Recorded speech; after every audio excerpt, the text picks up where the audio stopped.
আমরা রিমান্ড, নির্যাতন, নিপীড়ন সহ্য করেছি, কারাগারের জুলুমের পর জুলুমের শিকার হয়েছি।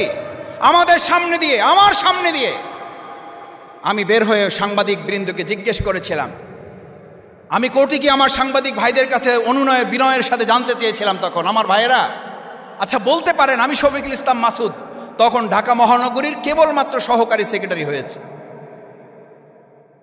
কেবল সহকারী সেক্রেটারি হয়েছি। আমার সামনে দিয়ে আমার বড় বড় অন্যান্য দলের নেতৃবৃন্দ জেল থেকে বেরিয়ে যায়, আমাকে জিজ্ঞেস করে মাসুদ তোমার জামিন হয়েছে? আমি বললাম আমার জামিন হয়েছে 2.5 বছর হয়ে গেছে। কয় বছর? 2.5 বছর হয়ে গেছে। জামিন হয়েছে 2.5 বছর, আমি বের হতে পারি না। বলছে মাসুদ তোমার সমস্যা কি? আমার সিনিয়র নেতা, অন্য দলের আদর করতেন, স্নেহ করতেন, একসাথে খাইছি, ছেলে বসছি, চা খাইছি, আড্ডা দিছি, গল্প করছি, রাজনৈতিক আলোচনা করেছি।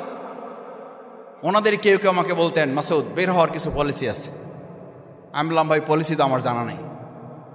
বলছে এগুলো গেটে আলোচনা করে হবে না, এগুলো বাইরে আলোচনা করতে বলো। আমি তখন বুঝে গেছি কি আলোচনা করতে হবে। এটা আলোচনা নয়, এটা হচ্ছে সমঝোতা করা, আত্মসমর্পণ করা। বাংলাদেশ জামাত ইসলামী আত্মসমর্পণ করে নাই।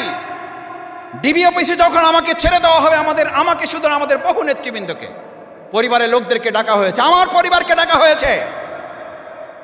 আমি মিন্টু রোড দিয়ে যতবার পার হই, 2-1 সময় পরিবার সাথে থাকে, ডানে তাকাইয়া বলে যে এইটা সেই জায়গা। আমাকে সাদা কাগজ দিয়ে বলছে এখানে লেখেন আপনার স্বামী বের হওয়ার পর আর রাজনীতিতে যুক্ত হবে না। লেখেন আপনার স্বামী এখান থেকে বের হওয়ার পর দেশ থেকে বাইরে চলে যাবে, আমরা নিরাপদে তাকে পার করে দেব। আমার পরিবার সাথে আইনজীবীরা ছিলেন। আমি এটা বলছি, যারা বলেন বাংলাদেশ জামাত ইসলামী, ইসলামী ছাত্র শিবির কি আন্দোলন করেছে, জনগণের কি ভূমিকা পালন করেছে, কত বড় দল, সেই জায়গায় তাদেরকে একটু স্মরণ করিয়ে দেওয়ার জন্য আমরা শুধু আন্দোলন করি নাই, আমরা শুধু ত্যাগ কোরবানি রাজনীতি করি নাই। আমাদের ভাই বোন, আত্মীয় স্বজন, বন্ধু বান্ধব, আমাদের সহযোগী, শুভানুধ্যায়ী প্রত্যেকে আমাদের সাথে আন্দোলনে একজন কর্মী হিসাবে শুধু নয়, একজন যোদ্ধা হিসাবে ময়দানে ভূমিকা পালন করেছে।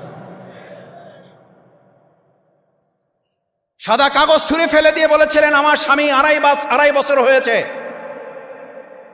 জামিন হয়েছে, তাকে বের হতে দিচ্ছেন না।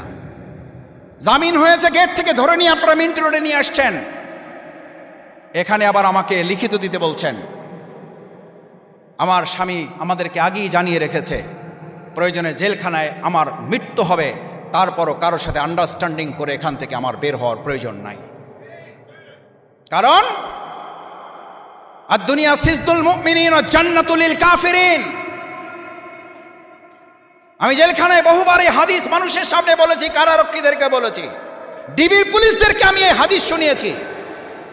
মিন্টু রোডে আমি আমার কারারক্ষী সহ আমাদের যারা ছিলেন মিন্টু রোডে আমার সাথে, আমি তাদেরকে ওখানে বসে হাদিসের দাস পেশ করেছি। আমার ভাইয়েরা কোথায় যাবেন? দুনিয়াটা মুমিনের জন্য জেলখানা, আমি তো ছোট একটা জেলখানায় আছি, বের হয়ে বড় জেলখানায় যাব। আমার আইনজীবী, আমার শ্রদ্ধেয় আজকে দায়িত্বশীল প্রধান অতিথি অ্যাডভোকেট হেলাল ভাই মাঝে মধ্যে আমাকে সান্ত্বনা দিতেন, মাসুদ ভাই বের হয়ে যাবেন। আইনজীবী তো সান্ত্বনা দেওয়ার দায়িত্ব তার, আর দায়িত্বশীল হিসেবে তো দেওয়া লাগেই। আমি বললাম ভাই বের হয়ে কই যাব? কয় যে বাড়ি যাবেন। আমি বললাম ওটা তো বড় জেলখানা। আর দুনিয়া সিজনুল মুমিনিন, গোটা দুনিয়াটা যদি ইমানদার হন, গোটা দুনিয়াটা তার জন্য কি? জেলখানা। ও জান্নাতুল লিল কাফিরিন।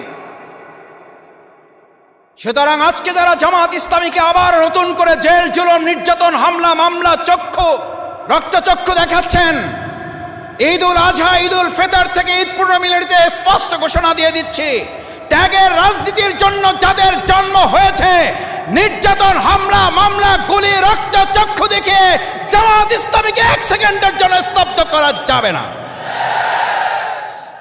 আমাদের জন্মই হয়েছে ত্যাগের জন্য, আমাদের জন্মই হয়েছে কোরবানির জন্য, আমাদের জন্মই হয়েছে স্যাক্রিফাইস, ডেডিকেশনের জন্য।